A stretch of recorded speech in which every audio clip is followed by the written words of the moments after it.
ചെമ്പൂത്രപൂരം ജനുവരി 20-ന് revenue മന്ത്രി K Rajan അടിയന്തര യോഗം വിളിച്ചു ചേർത്തു. തൃശൂർ ജില്ലയിലെ ഏറ്റവും വലിയ ആഘോഷങ്ങളിലൊന്നായ ചെമ്പൂത്ര കൊടുങ്ങല്ലൂർക്കാവ് ഭഗവതി ക്ഷേത്രത്തിലെ മകരച്ചൊവ്വ മഹോത്സവത്തിന്റെ ഭാഗമായി വിവിധ വകുപ്പുകളെ പങ്കെടുപ്പിച്ചുകൊണ്ട് മന്ത്രി കെ രാജന്റെ നേതൃത്വത്തിൽ അടിയന്തര യോഗം വിളിച്ചു ചേർത്തു. KSEBയുടെ ഭാഗത്തുനിന്നും ഉത്സവം നടക്കുന്ന 7 ദിവസം വളരെ കൃത്യതയാർന്ന രീതിയിൽ വൈദ്യുതി ലഭ്യമാക്കണമെന്നും തടസ്സം നേരിട്ടാൽ കൃത്യതയാർന്ന പ്രവർത്തനം കാഴ്ചവെക്കണമെന്നും മന്ത്രി ആവശ്യപ്പെട്ടു. കൂടാതെ പൂരത്തിന്റെ അച്ചടക്കത്തിനു വേണ്ടി പോലീസിന്റെ ഭാഗത്തുനിന്നും കൃത്യനിർവഹണം കാര്യക്ഷമമായി നടപ്പാക്കണമെന്നും ദേശീയപാതയിലെ ഗതാഗത നിയന്ത്രണം നടപ്പാക്കണമെന്നും മന്ത്രി ആവശ്യപ്പെട്ടു. ദേശപൂരങ്ങൾ വരുന്ന റോഡുകളുടെ അപാകതകൾ പരിഹരിക്കാൻ പഞ്ചായത്ത് നടപടിയെടുക്കണം. പൂരത്തിൽ പങ്കെടുക്കുന്ന ആനകളുടെ ഫിറ്റ്നസുകൾ വ്യക്തമായും കാര്യക്ഷമമായും പരിശോധിക്കണമെന്നും മന്ത്രി ആവശ്യപ്പെട്ടു. ഫയർഫോഴ്സ്, ആരോഗ്യവകുപ്പ് എന്നിവരോടും കൃത്യതയാർന്ന പ്രവർത്തനം നടത്താൻ മന്ത്രി ആവശ്യപ്പെട്ടിട്ടുണ്ട്. ക്ഷേത്രം മീറ്റിംഗ് ഹാളിൽ ചേർന്ന യോഗത്തിൽ പോലീസ്, ഫയർഫോഴ്സ്, റവന്യൂ, മൃഗസംരക്ഷണം, social forestry, water authority, KSEB, national highway authority എന്നീ വകുപ്പുകളിലെ മുതിർന്ന ഉദ്യോഗസ്ഥരാണ് യോഗത്തിൽ പങ്കെടുത്തത്. ക്ഷേത്രം ഭരണസമിതി പ്രസിഡന്റ് KK രാജേഷ് അധ്യക്ഷത വഹിച്ച പരിപാടിയിൽ panchayat president Minu teacher, Ollur ACP Sudheeran PS, Thrissur തഹസിൽദാർ T ജയശ്രീ, ബ്ലോക്ക് പഞ്ചായത്ത് അംഗം KA അബൂബക്കർ, പഞ്ചായത്ത് അംഗങ്ങളായ സാവിത്രി സദാനന്ദൻ, സന്ധ്യ മനോജ്, ജിജി MM എന്നിവർ പരിപാടിയിൽ പങ്കെടുത്തു.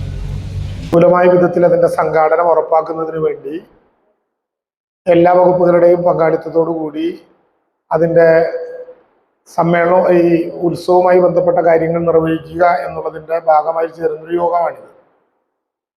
സാധാരണ നിലയിൽ നമ്മൾ പറയാറുള്ള ഡിപ്പാർട്ട്മെന്റുകളിൽ നിന്ന് വ്യത്യസ്തമായിട്ട് ഇനി വാട്ടർ അതോറിറ്റി പിന്നെ ഹൈവേ കൂടിയാണ് എത്തിച്ചേരാനുള്ളത്. ഹൈവേയിടയ്ക്ക് അറിയിപ്പ് ഇത്തിരി വൈകി എന്നുള്ളത് കൊണ്ട് അവർ ഇത്തിരി വൈകിയിട്ടുണ്ട്. അവർ കൂടി നമ്മുടെ യോഗം അവസാനിക്കുന്നതിന് മുമ്പ് എത്തിച്ചേരും. പഞ്ചായത്തിലെ ഏറ്റവും വലിയ ഉത്സവം നടക്കുന്ന വലിയൊരു ആഘോഷം തന്നെയാണ്. ഇത്രയും കാലം ഞാൻ കണ്ടുകൊണ്ടിരിക്കാൻ വളരെ ഭംഗിയായിട്ട് നല്ല രീതിയിൽ അത് നടന്നുകൊണ്ടിരിക്കുന്നു. പ്രത്യേകിച്ച് ഈ പഞ്ചായത്തിലെ എല്ലാ ഉദ്യോഗസ്ഥരുടെയും, ഉദ്യോഗസ്ഥരുടെയും, ഇവിടുത്തെ നല്ലവരായ നാട്ടുകാരുടെയും ഈ ഭരണസമിതിയുടെ ഒക്കെ എടുക്കൊണ്ട് തന്നെയാണ് ഇനി കൂടാതെ ഇതുപോലെ നല്ല രീതിയിൽ മുന്നോട്ട് പോകണമെങ്കിൽ എല്ലാവരും ഒത്തുകൂടി ഒന്നിച്ചു നിന്നെങ്കിൽ മാത്രമേ മുന്നോട്ട് നമുക്ക് നല്ല രീതിയിൽ കൊണ്ടുവരാൻ സാധിക്കുള്ളൂ. അതിന് പഞ്ചായത്തിന്റെ ഭാഗത്ത് ഏത് സഹായവും പ്രതീക്ഷിക്കാം. നല്ല ഒരു ഉത്സവമാക്കാൻ എല്ലാവരുടെ ആശംസകളും നേർന്നുകൊണ്ടുവരുന്നു. അപ്പം ഞങ്ങളുടെ പരിപാടി ഇവിടെ 7 ദിവസത്തെ കുട്ടികളുടെ പരിപാടി ഇതൊക്കെയാണ്. അപ്പോൾ അതൊരു 10 വരെ പറഞ്ഞിട്ടുണ്ട്. അപ്പോൾ എല്ലാ ഡിപ്പാർട്ട്മെന്റിലും ഞങ്ങളെ സഹായിക്കണം.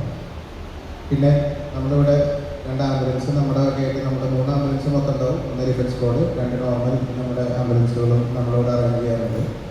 പിന്നെ ഹെൽത്തിന് വേണ്ടിയിട്ട് പ്രത്യേകം പെട്ടെന്നുള്ളൊരു അതിന് വേണ്ടിയിട്ടുള്ള ഒരു അറേഞ്ച് ചെയ്യാറുണ്ട്. പോലീസിൻ്റെ കൺട്രോൾ റൂം, അതുപോലെ തന്നെ ഭക്ഷണം മറ്റുള്ള കാര്യങ്ങളെല്ലാം നമ്മൾ കൃത്യമായിട്ട് അറേഞ്ച് ചെയ്യാറുണ്ട്.